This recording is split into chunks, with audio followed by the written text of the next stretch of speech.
ಯಾಕೆಂದ್ರೆ 4 ವಿಕೆಟ್ ತೆಗೆದಿದ್ರಲ್ಲಿ ಯಾವ ಬೌಲರ್ ಇದ್ರು ಯಾವ ಬೌಲರ್ ಇಲ್ಲ ಅಂತ ಯಾವಾಗ್ಲೂ ಬರಲ್ಲ. ಇಂಡಿಯಾದವ್ರು 4 ವಿಕೆಟ್ ತೆಗೆದಿದ್ದು ಅಂತಾನೆ ಇರುತ್ತೆ. ಅಂಡ್ ಆ ಪ್ರೆಷರ್ ಎಲ್ಲೋ ಅವ್ರ ಬೋರ್ಡ್ ಮೇಲೆ ಇರುತ್ತೆ, ಬೋರ್ಡ್ ಇಂದ ಎಲ್ಲೋ ಸೆಲೆಕ್ಟರ್ ಮೇಲೆ ಎಲ್ಲೋ ಹಂಗೆ ಹೋಗತ್ತೆ, ಅದು ಸಹಜ ಅದು. ಸೊ ಹಾಗೆ ಇದ್ದಿದ್ರಿಂದ ಸ್ವಲ್ಪ ಮಟ್ಟಿಗೆ ಅವ್ರು ಸ್ವಲ್ಪ ಜಾಗರೂಕತೆಯಿಂದ ಆಡಕ್ ನೋಡ್ತಾರೆ ಅಂತ ಅನ್ಸುತ್ತೆ. ಅದೇ ಒಂದು ನಿಟ್ಟಿನಲ್ಲೇ ನಾನು ಹೇಳಿದ್ದು, ಇದೇ ಒಂದು ಸಣ್ಣದೊಂದು ಒಂದು ಫುಟ್ ಇಂದ ಡೋರ್ವೇ ಅಂತ ಹೇಳ್ತಾರೆ. ಪಾಕಿಸ್ತಾನ್ಗೆ ಏನಾದ್ರೂ ಒಂದು ಚಾನ್ಸ್ ಇದ್ರೆ ಅದನ್ನ ನೋಡಿರ್ತಾರೆ, ಆದ್ರೂ ಅದು ಫಲಿಸೋದಿಲ್ಲ. ಯಾಕೆಂದ್ರೆ ಇಂಡಿಯಾದವ್ರು ವಾಪಸ್ ಬರೋ ಕೆಪಾಸಿಟಿನೂ ತುಂಬಾ ಚೆನ್ನಾಗಿದೆ. ಅಂಡ್ ಇವತ್ತು ಒಳ್ಳೆ ಬ್ಲಾಕ್ ಬಸ್ಟರ್ ಪರ್ಫಾರ್ಮೆನ್ಸ್ ಕೊಡ್ತಾರೆ ಅಂತ ಫೇರ್ಲಿ ಕಾನ್ಫಿಡೆಂಟ್ ಆಗಿ ಹೇಳ್ಬೋದು. Again T20, but fairly I mean toss ಅಲ್ಲಿ ಏನಾಗುತ್ತೆ ಅಂತ ನೋಡಬೇಕು. ಆದ್ರೂ ಟಾಸ್ ಮೀರಿ ಚೆನ್ನಾಗಿ ಆಡೋಷ್ಟು ಕೆಪಾಸಿಟಿ ಇದೆ ಸರ್. ಸುನಿಲ್ ಸರ್, ಈಗ ಟಾಸ್ ಗೆದ್ರೆ ಇಂಡಿಯಾ ಏನ್ ಆಯ್ಕೆ ಮಾಡ್ಕೋಬೇಕು? ಚಾಯ್ಸೇ ಇಲ್ಲ, ಚೇಸಿಂಗ್. ಬೇರೆ ಆಪ್ಷನ್ ಇಲ್ಲ ಅವರಿಗೆ. ಟಾಸ್ ಸೋತ್ರೆ ಅಷ್ಟೇ ಫಸ್ಟ್ ಬ್ಯಾಟಿಂಗ್ ಮಾಡ್ಬೇಕಾಗುತ್ತೆ. ಮೋಸ್ಟ್ ಪ್ರಾಬಬ್ಲಿ ಯಾರು ಟಾಸ್ ಗೆದ್ರು ಚೇಸಿಂಗ್ ಹೋಗ್ತಾರೆ ಅನ್ಸುತ್ತೆ. ಯಾಕಂದ್ರೆ ದುಬೈಯಲ್ಲಿ ತುಂಬಾ ಮ್ಯಾಚ್ಗಳನ್ನು ಚೇಸ್ ಮಾಡಿದ್ರೆ ಈಸಿ ಆಗಿದ್ರೆ ಡ್ಯೂ ಫ್ಯಾಕ್ಟ್ರಿ ಇರತ್ತಂತ. ಇವತ್ತೇನು ಅಷ್ಟು ಡ್ಯೂ ಫ್ಯಾಕ್ಟ್ರಿ ಇಲ್ಲ ಅಂತ ರಿಪೋರ್ಟ್ ಹೇಳ್ತಾ ಇದ್ದಾವೆ.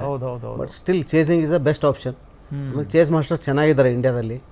ಆಮೇಲೆ ಪಾಕಿಸ್ತಾನ ಕಡಿಮೆ ಮತ್ತು ಕಟ್ಟಿ ಹಾಕ್ಲಿಕ್ಕೆ ಒಂದು ಅಡ್ವಾಂಟೇಜ್ ಇರುತ್ತೆ. ಫಸ್ಟ್ ಬೌಲಿಂಗ್ ಮಾಡಿದಾಗ ಚೇಸ್ ಮಾಡ್ಲಿಕ್ಕೆ ಈಸಿ ಇರುತ್ತೆ, ಕಣ್ಣಿದ್ರೆ ಟಾರ್ಗೆಟ್ ಇರುತ್ತೆ. ಹೀಗಾಗಿ ಮೋಸ್ಟ್ ಪ್ರಾಬಬ್ಲಿ ಚೇಸಿಂಗ್ ಚೂಸ್ ಮಾಡ್ಕೋತಾರೆ.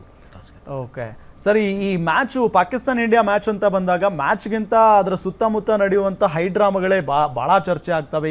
ಈ ಬಾರಿಯೂ ಕೂಡ ಆಡಬೇಕಾ ಬೇಡವಾ ಅನ್ನೋ ನಿಟ್ಟಿನಲ್ಲಿ ಸಿಕ್ಕಾಪಟ್ಟೆ ಚರ್ಚೆ ಆಯಿತು.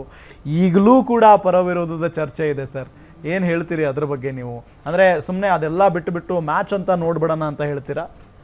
ಒಂದು ಮ್ಯಾಚ್ ಅಂತ ನೋಡ್ಬಿಡೋಣ ಅಂದರೆ ಮೊನ್ನೆ ಅವರು ಸ್ಪೋರ್ಟ್ಸ್ಮನ್ ಸ್ಪಿರಿಟಲ್ಲಿ ಆಡಬೇಕಾಯ್ತು, ಹ್ಯಾಂಡ್ ಶೇಕ್ ಮಾಡಬೇಕಾಯ್ತು. ಕರೆಕ್ಟು. ನಾವು ಮ್ಯಾಚ್ ಅಂತ ನೋಡ್ತಾ ಇಲ್ಲ. ಅದು ಮ್ಯಾಚ್ ಅಂತ ನೋಡಿದರೆ ಗ್ರೌಂಡ್ ಹೊರಗಡೆ ಎಲ್ಲಾನು ಇಡಬೇಕು, ಗ್ರೌಂಡ್ ಒಳಗಡೆ ಬಂದ್ಮೇಲೆ ಆಸ್ ಎ ಸ್ಪೋರ್ಟ್ಸ್ಮನ್ ಸ್ಪಿರಿಟ್ ಆಗಿ ಆಡ್ಬೇಕಾಯ್ತು. ಕರೆಕ್ಟ್. ನಾವು ಅದನ್ನ ಮಾಡಿಲ್ಲ ಅಂದ್ರೆ ನಾವು ಕೇವಲ ಮ್ಯಾಚ್ ಆಗಿ ನೋಡ್ತಾ ಇಲ್ಲ. ಇದು BCCI ತೆಗೆದುಕೊಳ್ಳೋ ನಿರ್ಣಯ ಅಲ್ಲ, ಗೌರ್ಮೆಂಟ್ ತೆಗೆದುಕೊಳ್ಬೇಕು.